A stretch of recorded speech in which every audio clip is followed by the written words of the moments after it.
Welcome to the Business of Photography podcast, powered by Sprout Studio, a studio management suite built for photographers by photographers. Here's your host, Brian Caparici.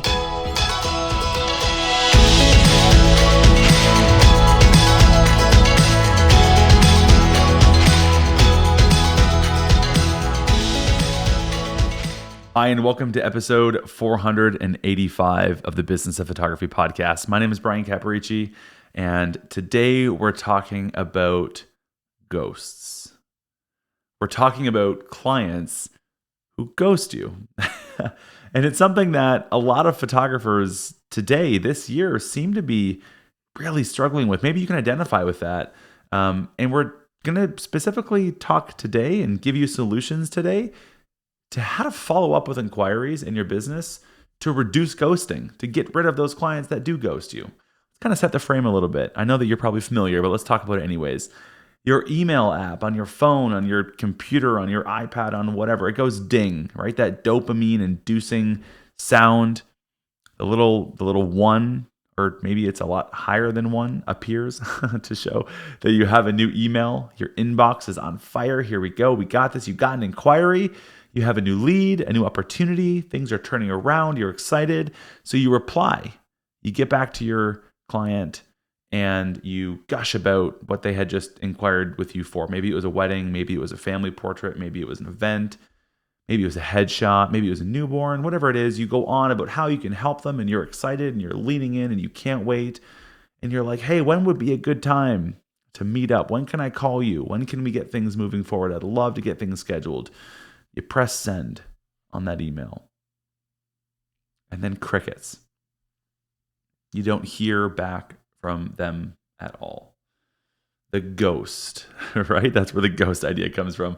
Days go by, weeks go by, and you kind of forget about the inquiry. You kind of get back into like the worker bee mode of stuff in your business and you get busy and just it sort of slips your mind. And then all of a sudden, one day, you remember. You remember them. You're like, I remember that wedding. I remember that portrait. That expecting mom. And you're thinking, I was excited about that. Whatever happened to them? And of course, you wish you could find out, but it's not the case.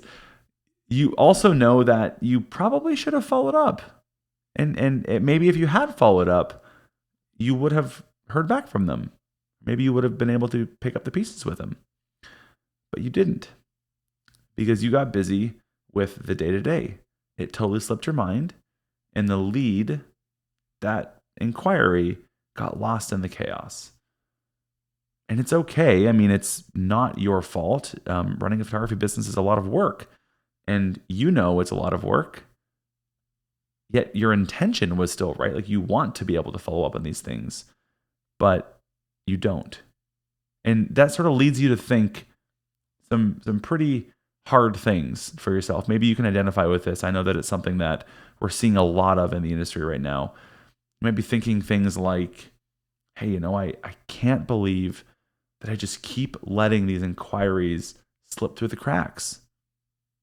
And maybe it has you thinking that you're unprofessional or that you're maybe just disappointed in yourself for not being more organized and not being more reliable on these kinds of things. Maybe it kind of like leads you down this crazy spiral to have this fear that your inability to follow up consistently and your inability to be proactive with these kinds of communications in your business and in your workflow might lead to more failure in the future. And that's not a place that I want you to be in. And that's why we have the podcast. That's why today's episode is going to hopefully help solve that for you. We're going to, together today in this episode, build a comprehensive and intentional inquiry follow-up workflow. Because when you do, there's a whole bunch of benefits. I'm going to list them for you here. When you have a comprehensive inquiry follow-up workflow, you can be more professional, you are more proactive, you improve your conversion and your booking rates, you enhance your efficiency, You reduce that anxiety and doubt that you have, and you never have to second guess if you're doing the right thing. Now, hopefully that sounds exciting for you. Let's back up a little bit though and get some more context. Let's kind of put ourselves in our client's shoes for a moment. And let's maybe better understand why clients ghost you. They email you or they get in touch, they fill out your contact form, you email back them, and then poof, they're gone. Why do clients ghost you? I've got 6 reasons why clients might be ghosting you. Number 1, life just got busy. I mean, hey, who can relate to that, right? I think everyone can relate to that. Our clients are not living in their inbox, perhaps. And when you email back to them, you're very likely not the only email that landed back in their inbox. So, for example, if they're planning a wedding, they're probably overwhelmed with all the moving pieces. Or if they just had a baby and got in touch about newborn photos, they're probably exhausted and life got busy. If they're trying to coordinate moving schedules with their kids coming home from college for family portraits, life gets busy, right? Life gets busy. It's okay. So that's one of the reasons why our clients might just be ghosting us, is because their life just got busy. And that emphasizes the importance of following up. Reason number 2, why clients might be ghosting you. They maybe just forgot. Again, kind of to that first point, you're a pro at managing your inbox, or at least you should be. We'll have content and episodes coming up about inbox management soon, I'm sure. So you're a pro at managing your inbox, but your clients might not be. So they might just have forgotten to reply, or they may not have great inbox hygiene. They may not, keep their inbox at inbox 0. And so maybe they just forgot because your email got buried. So just because they don't get back to you, just because they ghost you, does not reflect their interest in booking you as their photographer.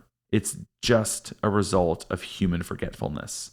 So it's okay to have a bit of empathy towards that. Reason number 3, why clients might be ghosting you. Their circumstances may have just taken an unexpected turn, kind of related to the whole busyness, but life throws a lot of unexpected challenges our way. We know that. And as our clients are planning all these things, maybe they're planning a wedding, maybe they've got a baby, maybe they're doing family portraits, maybe they need headshots, whatever the case is, their situation may have just taken an unexpected turn between them getting in touch and you replying and them sort of processing what to do next. Maybe their financial situation has changed and all of a sudden they're like, oh, hang on a second. This is a lot more than I had anticipated spending on photography. And so just in general, their circumstances may have taken an unexpected turn. I'm hoping that you can see here by the time, we're on reason number 3, why clients ghost, all of this just emphasizes and underscores the importance of follow-up and why it's so important for you to be following up, because there's no ill intent with your clients ghosting you. This is just what happens. It's, life gets busy. They forgot. Things changed. Reason number 4, maybe they're still exploring their options.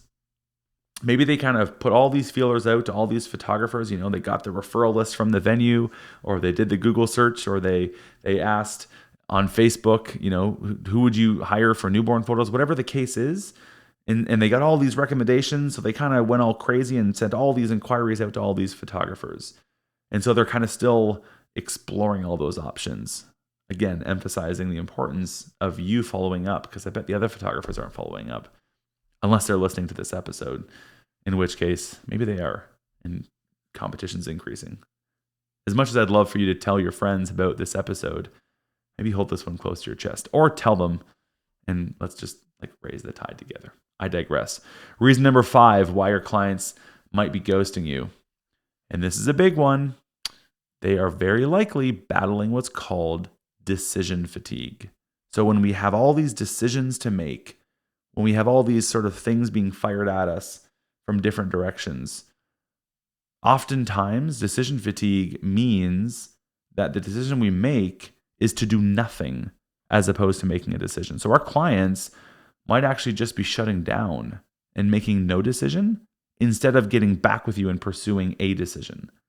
Again, another great reason why follow-ups are so important.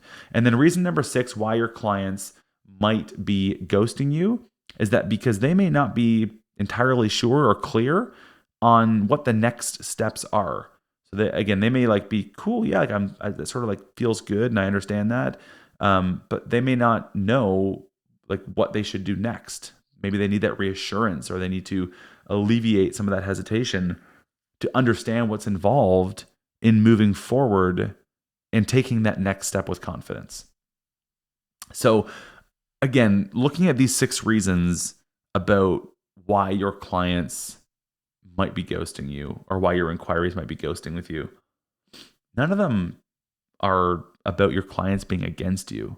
And I mean, that's something that we hear a lot and we see a lot. And we've had past episodes where we talked about this idea of your clients are not against you. It is not you versus your clients. And a lot of the time, the conversation around clients ghosting has this tone of like, a client being the enemy. Your clients are not the enemy. It's not what this is about. There are valid reasons why your clients might just not get back to you. Life could have gotten busy. They may have just forgotten. Maybe things are changing in their life and their situation has evolved. Maybe they're going through tough times. Maybe they're just overwhelmed with all the options and they're battling decision fatigue, or maybe they just don't know what to do next. All of those reasons as to why a client would be ghosting you are sort of combated and are addressed with a solid follow-up workflow. And that's what we're going to continue to talk about today in this episode. I've got 6 best practices for effective inquiry follow-ups. So we're going to walk through exactly what to say and exactly what kinds of follow-ups to have. But before we do that, let's kind of run through some of the basics. These are good pillars, good best practices for how to best follow up with inquiries. I'm going to kind of run through these pretty quickly. Number 1, best practice for effective inquiry follow-ups is to diversify your channels. So we've talked about this actually a lot in the past, where it shouldn't just be all automated email follow-ups. You should diversify that. Try calling them. I mean, hey, we talked just a few episodes ago about AI and all the changes that AI is bringing to the industry, and how sometimes in a world where, robots are taking over, being human is actually a really big differentiator. And I guarantee you that, again, if your clients are putting out feelers and inquiries to 10 photographers, I bet almost none of them, if any of them, are calling them and talking to your clients. So diversify your channels. So experiment with different follow-up methods, email them, text them, call them, social media DMs, video messages, all different kinds of ways, but get in front of them in more ways than just landing in their inbox. Tip number 2, best practices for effective inquiry follow-ups is to tailor the length of your follow-ups. If every one of your follow-ups are emails and there are these long, thorough, robust, well thought out emails, you might just be bombarding them with content. You might just be asking them to drink from a fire hose, and it might just be too much. So tailor that. Try changing it up and sprinkle in some shorter ones. Sprinkle in a shorter, like, hey, quick question for you, blah, blah, blah, like a 1-liner or 2-liner. Make some of them short. Or maybe if all of your follow-ups are just like, hey, just checking in, period, maybe you need to have some more depth and breadth to your follow-up. So tailor the length of your follow-ups and vary that a little bit. Number 3, best practice for effective inquiry follow-ups. Space out your follow-ups. Do not overwhelm your clients by just firing these things at them rapid fire, back to back to back to back to back to back. You're going to only add to the reasons that they may be ghosting you in the first place. So space them out. Build gaps into your follow-ups. We're going to talk about exactly what that looks like later on in the episode, but just in general, space out your follow-ups. Number 4, best practice for great follow-ups is to always provide clear next steps. Again, we talked earlier at the beginning of the episode about the importance of you being the guide and you guiding your potential clients through the entire journey of working with you as a photographer. You must always offer clear instructions and next steps to what to do with you in order to move forward. So number 4, always provide clear next steps. Tip number 5 for the best practices for effective inquiry follow-ups is to avoid guilt tripping and pressuring. This is a tactic that got popular 25 years ago in traditional sales tactics. This is what most photographers think of when they think, I don't want to be a salesperson. They don't want this guilt tripping. They don't want this pressuring. And my encouragement is to not do those things. So that's why it's tip number 5. Avoid guilt tripping and do not pressure. Maintain positive and a supportive tone in your follow-ups. Refrain from using guilt tripping or pressure tactics, but instead always speak to the value that you can provide to your clients, the benefit of you guys working together, and ultimately how you can help them, because that's what they're getting in touch with you for, is to understand how you can help them. So speak to that. Don't guilt trip and don't pressure them. And the last and final reason, but best practice for follow-ups is to always personalize your content. Now, we talked about this last week in the episode about email templates. And so I'll just kind of underscore this a little bit more again here today, which is just the idea of show genuine interest in the person and follow up with them. Do not be overly generic. Like, reference specific details from either conversations that you've already had with them or what they gave you when they inquire with you. By the way, this is why it's so important for your contact form to get some kind of emotional buy-in or to get some more detail about what they're getting in touch with you for, because otherwise that's all you have to go off of. So if you don't have anything from that inquiry, from that contact form, you don't have anything to personalize your follow-up rhythm with. So get personalized information, ask questions, get emotional buy-in on your contact form so that you can personalize your follow-up sequence. Now let's talk a little bit about the art of the follow-up and what it looks like in terms of timing, because that's the question that I see a lot of. That's one of the top SEO terms when we research for these episodes. One of the top SEO terms when it comes to like follow-ups and inquiries and emails and clients ghosting and things like that. So there's a couple of things. The sort of balance between being proactive and persistent and being respectful of time and space. Like, there's a balance of those two things when it comes to follow-ups. You need to balance the persistence with like the respect. So it needs to be like a little bit of both. And so my best practice my recommendation is that it's best to follow up within 5 days of the initial inquiry. That allows them the time that they might need, again, for all the reasons that we talked about earlier in terms of ghosting, gives them that time to process, to consider, gives them space in their inbox, leave some room for some busyness, some busy days, things like that. And within 5 days, they should have had a chance to read your email and reply. And if they don't, then go ahead and follow up. So 5 days for the first one. If you still don't hear a response, a second follow-up after 72 hours is, in my opinion, reasonable. And that would potentially re-engage their interest.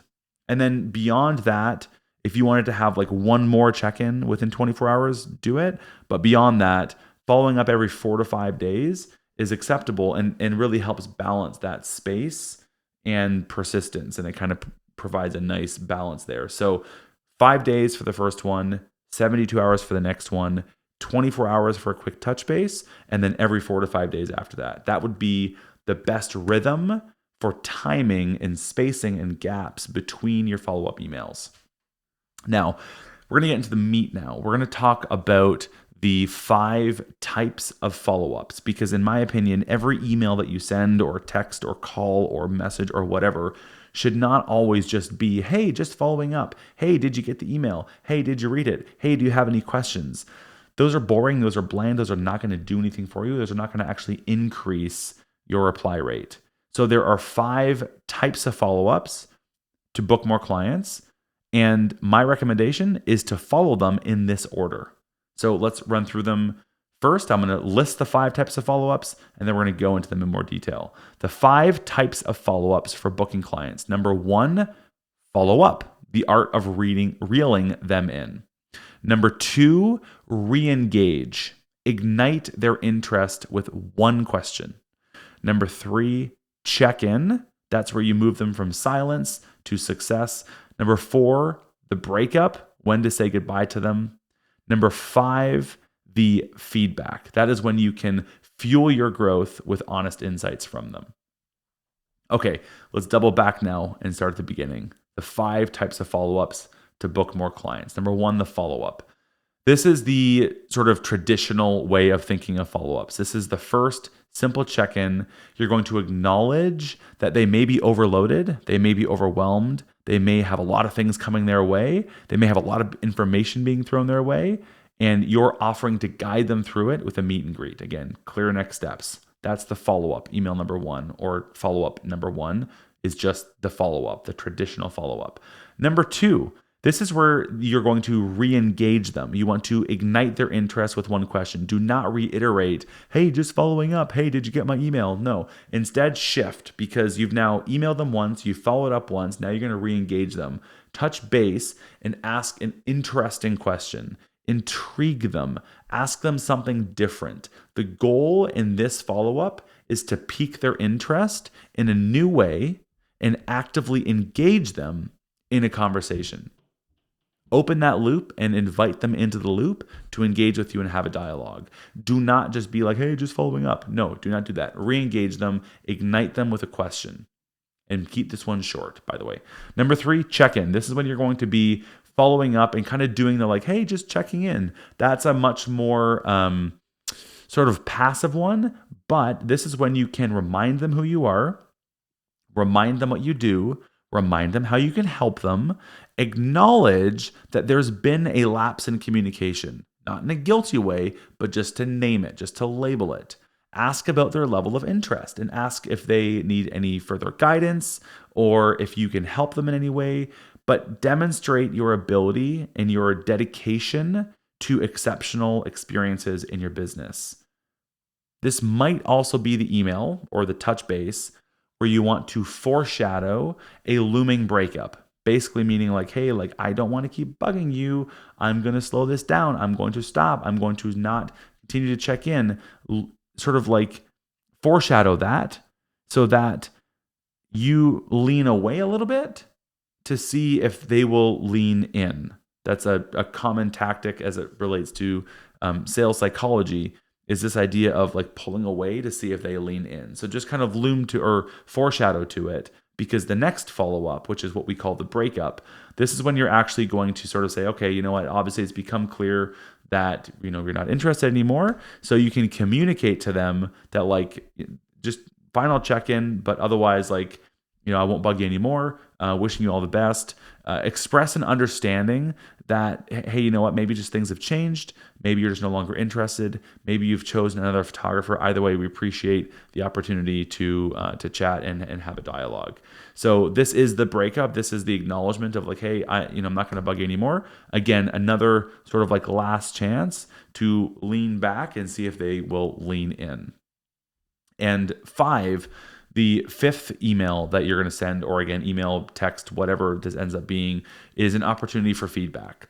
Now, we've talked in episodes before, and I've written at length about transition interviews and the importance of finding these pivot points in your business where a client goes from sort of one phase to another. We call those milestones. And then inserting yourself during those milestones to get feedback from your clients and have these transition interviews. This is no different. This is an opportunity for you to get feedback from them. So this is an opportunity for you to touch base with them and ask their feedback. Acknowledge that like, hey, you know, that thing that happened in the past where we were maybe talking about you booking, no problem, we've moved on. I'm not going to bug you. What I'd love to know from you though is, where did I go wrong? Or how could have I done better? Or maybe what advice do you have for me that can help me not have this happen next time I have a great client like you get in touch? You're basically asking them for feedback on where you went wrong and where they would have loved to have seen what you did differently. Now, the important part here, and we've had whole episodes on, you know, listening and feedback and that kind of stuff, but listen to what they say, because what they say is what you can now take and improve on and add to your workflow for the next client. And so this whole process now becomes cyclical. It becomes iterative, where now your next follow-up sequence can be better. And then the next one can be better. And the next one can be better. If you're constantly seeking that feedback and getting it from them, then you can now build it into your business and build it into your workflow. So those are the different types of follow-ups. And you can see how they're not all just like, hey, just following up, ... They're all very intentional and have a reason to exist in your business and in your client communications. Now, one of the things that I want to talk about, and of course I have to talk about this idea of implementation, because we obviously, as you know, have a tool called Sprout Studio. It is a studio management system to help you run your photography business. It has all the tools that you need to run your business, from having CRM and lead management, to email marketing, to galleries, to scheduling, to invoicing, to contracts, to bookings, to bookkeeping. To like everything that you need other than taking the pictures. We won't do that part for you. You can do all of that in Sprout.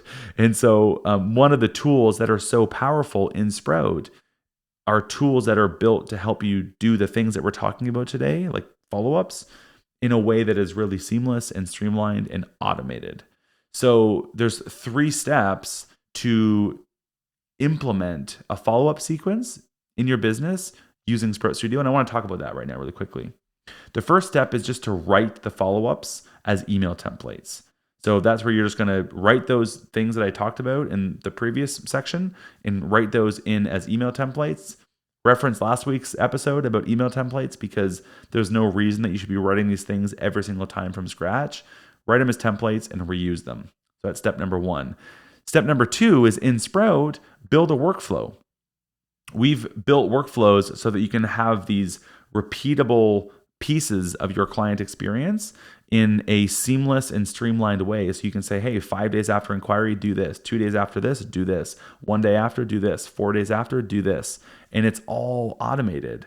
So that way you can write the emails, build that workflow with those emails, and now every single time it's on autopilot. These things are just going to fire and work for you in your business automatically without you having to think about it or follow up manually.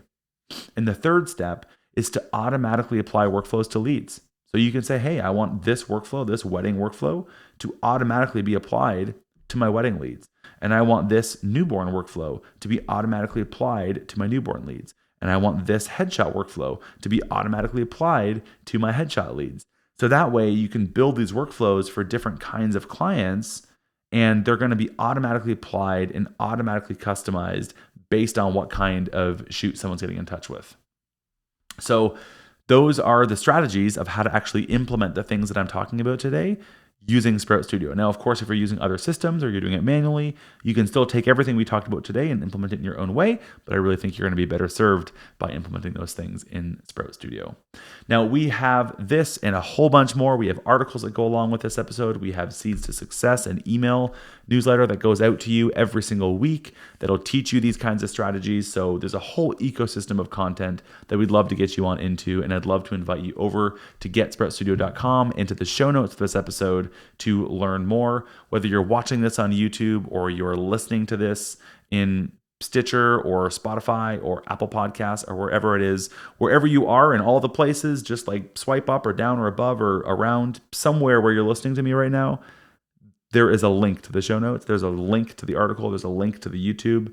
There's a link to all of these things. We'd love to invite you in to continue to help you and to continue to give you the tools, the tactics, the strategies that you need to grow and run a successful photography business. I appreciate you spending some time with me today. It was a pleasure teaching this stuff to you, and I hope that you actually learned something from it and are going to implement this in your business immediately. Thanks for listening, and we'll talk to you in the next episode.